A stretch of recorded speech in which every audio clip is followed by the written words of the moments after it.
Hello, future innovators. Welcome back to the channel. Have you ever wondered how mobile apps are created?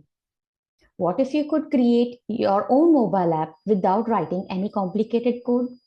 Welcome to our new topic, Designer Window and Blocks Editor in MIT App Inventor. In this chapter, we will explore together two major topics, that is Designer Window and the Block Editor. Designer Window is where we design the look of the app, and the Block Editor where we use a drag and drop programming blocks to add the functionality in the application. Let's get started. In this chapter, you will learn how to identify the parts of the designer window, understand how the block editor works, use different programming blocks, and create interactive apps. We are going to see how to connect to MIT AI Companion and test the app which we are going to create in today's video. And we'll also show you how to improve your app design and functionality. So let us understand the parts of MIT App Inventor. The screen which you see in front of you is called the designer window. It is the window where we create the visual appearance of the app. Think of it like decorating a room. You choose where buttons, images, labels, and text boxes should appear. Designer window help us add components, arrange them, and customize their appearance. On the left side, we have the palette. The palette contains all the components needed to build an app. We simply drag components from the palette into the app screen. Let us explore some categories. First is user interface. It is used for adding buttons, labels, text boxes, images, and slider, and many more.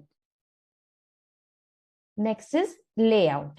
As you can see in this, layout is used for arranging components neatly, like horizontal arrangement, vertical arrangement, and table arrangement. Our app is incomplete without sounds, images, or videos. You can add those using media. Drawing and animation is used for games and animation, which comprise ball, canvas, animate sprite. Sensors allows apps to use mobile sensors like GPS, accelerometer, orientation sensor.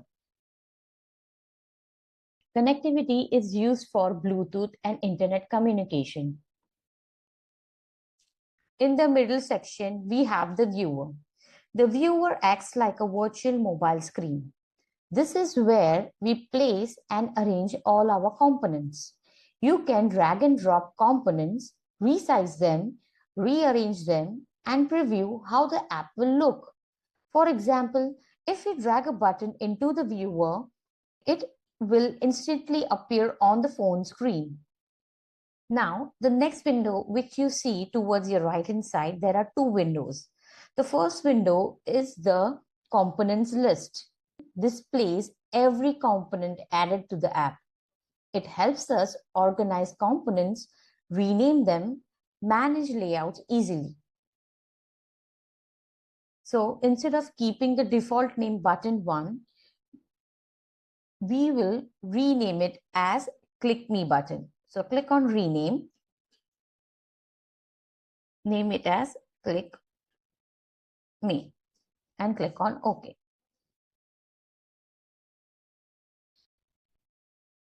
Now, the next window which you see next to the all components list is a properties panel. The property panel allows us to customize component.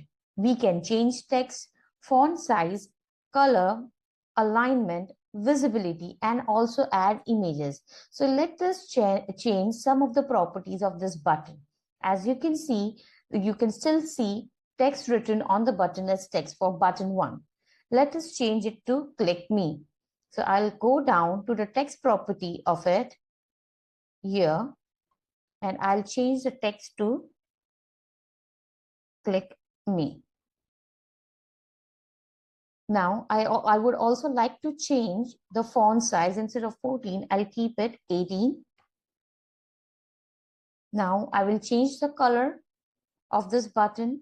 It's the background color is default. I'll change it to light pink and click on save. I will make the font bold.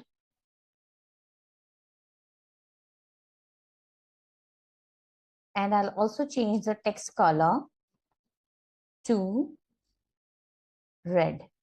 So now as you can see, when I click on save, it will lock my choice. I have changed the color of the button and many properties of this button. I can also change the shape. So as you can see, there is a property named as shape. You can change the shape of the button by selecting any of the option from the list. So my favorite is oval. I'm going to click on that. This name will be used in blocks. While when you change the text inside the text property, that is a text which you actually see on your mobile screen. Now, the one section which is left on this designer window is the media section. Here you can upload all the files related to images, videos, and sounds. These files can then be used inside the app. For example, a music player app may upload MP3 files, while a photo app may upload PNG images. Now we will add a label to the viewer. We'll change the name of this label as well, the way we change the name of the button. So I'll name this as message label. I'll make it bold. I'll change the background color of this and click on save. I'll increase the font size to 18 and the text should appear as hello. So I'll change the text property of the label to hello. And I'll also change the text color to blue. So this is how the message is going to look like. Now let us move on to the blocks editor.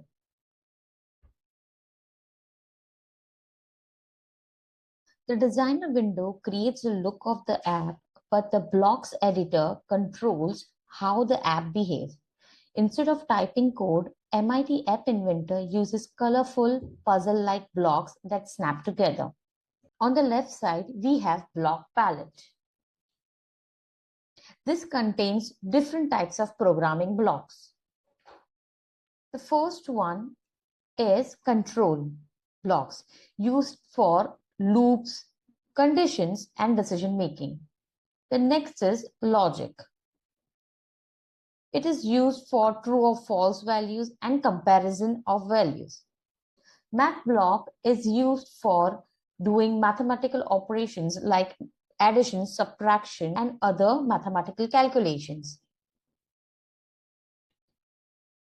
Text blocks are used to work with text. Variables are used to store data. Then we'll move on to procedures, which are used for creating reusable functions. In the center, we have the blocks viewer. This is where we connect the blocks together to create the app logic. Blocks fit together like puzzle pieces, which helps prevent coding mistakes. Each component also has its own special blocks, just like this click me button. So I'm going to drag and put it inside the viewer. Now I click on the click me button, the message should change from hello to welcome to MIT App Inventor. So when I click on message label, I will look for the dark green color block, which has message label.text in it. I'll take it and put it over here. As you can see, this block has a missing piece. So as I want a text over here, I will find it inside the text blocks. So I'll click on the text and you can scroll over here and you can pick up the empty text and attach it to the message label.text block. Now, whatever I want to see inside that label, I will write over here. So this is the simplest code which we have tried today. Now it's time to check whether the buttons and the label is working or not. In the App Store, you need to search for MIT App Inventor application. Download the application which has the name MIT AI2 Companion. Click on Open. Now click on Connect. You will see AI Companion on it. Click on that.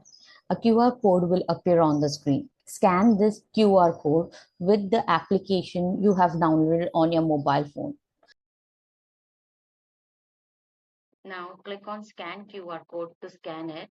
My mobile is getting connected with this application. Here, the components which we have added in our application, you can see it over here on the screen. When I click on the button, click me, you can see the name of the label has been changed to Welcome to MIT App Inventor.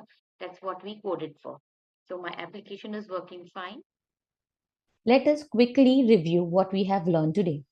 We explored the designer window, palette, viewer, components list, properties panel, media section, block editor, and different programming blocks.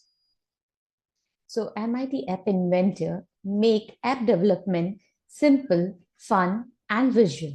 Now it's your time to design your own app using blocks, labels, and buttons. Till then, keep learning, keep creating, and keep coding.